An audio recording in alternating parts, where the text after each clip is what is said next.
জাতীয় নাগরিক পার্টি এনসিপির জুলাই পদযাত্রাকে কেন্দ্র করে নিষিদ্ধ ছাত্রলীগ ও আওয়ামী লীগের দফায় দফায় হামলার ঘটনায় রণক্ষেত্রে পরিণত হয় গোপালগঞ্জ। এতে কমপক্ষে 4 জন নিহত হয়েছে, পুলিশ সহ আহত হয়েছে আরও অনেকে। গোপালগঞ্জ জেনারেল হাসপাতালের জরুরি বিভাগ এ তথ্য জানিয়েছে।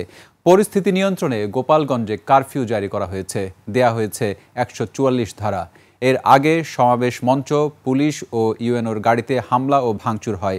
সমাবেশ শেষে বের হওয়ার সময় আবারও হামলার মুখে পড়েন এনসিপি নেতারা। গোপালগঞ্জ জেলা কারাগারেও হামলা ভাঙচুর হয়েছে। প্রতিনিধির তথ্য ভিডিওতে আরও জানাচ্ছেন দীপু শিকদার। শেকড় থেকে শিখরে।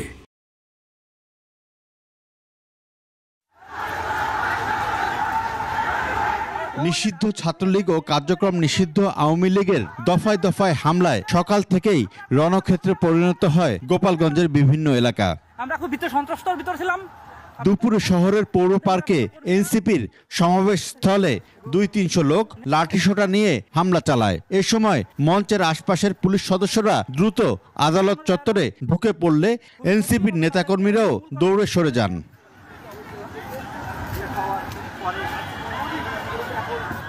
পরে হামলাকারীরা মঞ্চের চেয়ার ভাঙচুর করেন, ব্যানার ছিঁড়ে ফেলেন। এক পর্যায়ে জেলা পুলিশ সুপার মোহাম্মদ মিজানুর রহমান ঘটনাস্থলে আসেন। এনসিপির নেতাকর্মীরা এক হয়ে পুলিশ সহ ধাওয়া দিলে হামলাকারীরা পালিয়ে যান। 2টা 5 মিনিটে সমাবেশ স্থলে আসেন এনসিপির আহ্বায়ক নাহিদ ইসলাম, সদস্য সচিব আক্তার হোসেন, দক্ষিণাঞ্চলের মুখ্য সংগঠক হাসনাত আব্দুল্লাহ, উত্তরাঞ্চলের সার্জিস আলম সহ কেন্দ্রীয় নেতারা হাজির হয়েছে। সংক্ষিপ্ত সমাবেশ শেষে ফেরার পথে আবারও বাধার মুখে পড়েন এনসিপির নেতাকর্মীরা। পরে তারা পুলিশ সুপারের কার্যালয়ে অবস্থান নেন।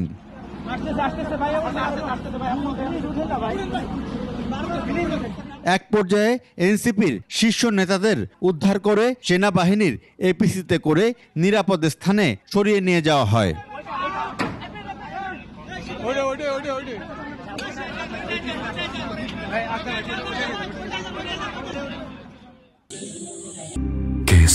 শেকড় থেকে শিখরে।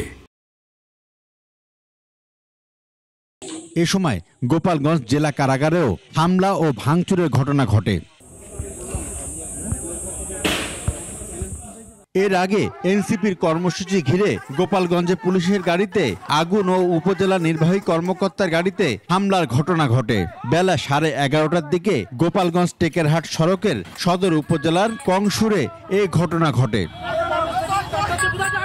সকাল 9:30টার দিকে সদর উপজেলার উলপুর ও দুর্গাপুর সড়কের খাটিয়াঘর চরপাড়ায় পুলিশের গাড়িতে হামলা ও আগুন ধরিয়ে দেয়া হয়। এই ঘটনায় 3 পুলিশ সদস্য আহত হন।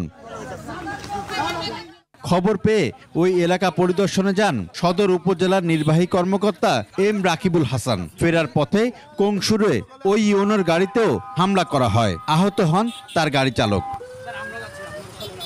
Dipu Shikder, desk report, 21 television.